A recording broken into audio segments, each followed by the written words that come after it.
Last week I received my brand new Canyon Grizl CF SL7 and was able to get it built and get out for a ride. Since then I've unfortunately not been able to ride the bike again thanks to a flare-up with a hand injury that I got when I fell off my mountain bike. Rather than sit around feeling sorry for myself, I've made this video to share with you my first impressions of the Canyon Grizl so far. So with me having been sat here all week staring at this thing, I thought it'd be a good chance to go through the pros and cons of the bike so far, so the delivery process all the way through to that first ride I've had on it. I'm going to go through the good stuff, the bad stuff, and also the things that I think I'm going to change on the bike to make it that little bit better. Starting with the good bits then, the unboxing process. If you haven't seen that video, click the link up here. It was a really good, well-boxed bike, and everything was a breeze to set up. The packaging itself, even though the bike got lost by UPS temporarily, it all came in great condition. There was no damage to the bike. The box looked in great nick, and some really clever little things on that box and packaging as well, so that whoever's been doing the packaging design at Canyon, good job. Another thing I thought was really good about the unboxing process was the fact that the bike came with a torque wrench and a set of Allen heads, so you can basically tighten every bolt up to the specified torque. There's also some assembly paste that came in the box too, so between those things you had everything you needed to get the bike running and ready to ride. This next one's a bit more subjective, but I think the paint scheme on this, the curry powder yellow, as I believe it's officially called, looks really nice. There's no imperfections in the paint at all. It's a really nice colour and it pops, and that was kind of one of the things I wanted, was a nice colourful bike. Definitely more of an opinion than a fact, that one, but I think how your bike looks matters. So onto the bike itself, and I think the components they've chosen on this bike have been, from my first ride anyway,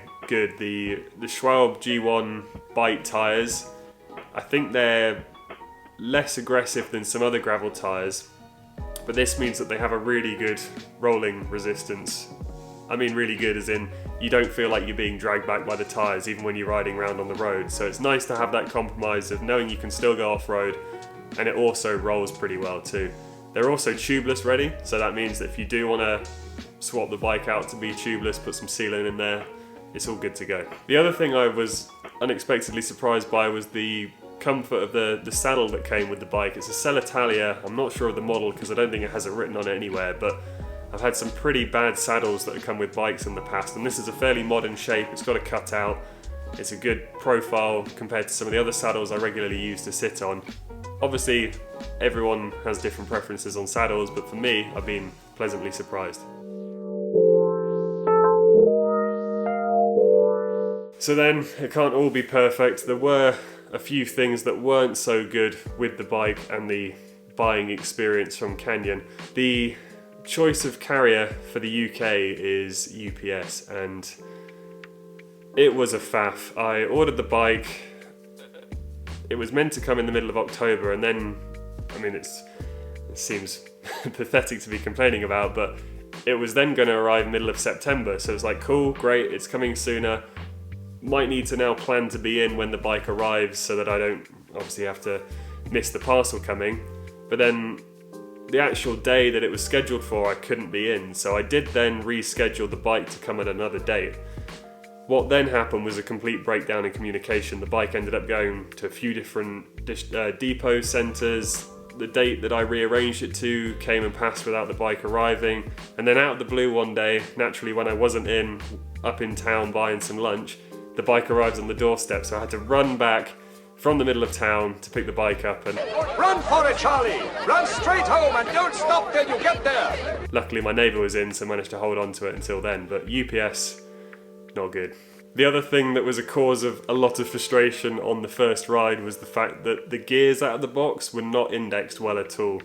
I was expecting it to just be get it out, put the wheels in and go, but the gears were missing shifts all over the place. At first I thought it was because the GRX derailleur has a clutch on it, so maybe it's just bedding in, or I don't know, but I took it home, put it up in the work stand after that, got the cable tension right, and then it ran sweet as. But if you didn't know how to do that, then you'd have to take the bike to a bike shop to make sure the gears are running well, and that's another cost and another consideration with the bike. So what am I going to be changing then to make this bike better for me? Well, there's a few things. The first of which I briefly mentioned earlier is changing to tubeless tyres, well, a tubeless tyre setup. So I've got some sealant from my mountain bike tyres anyway.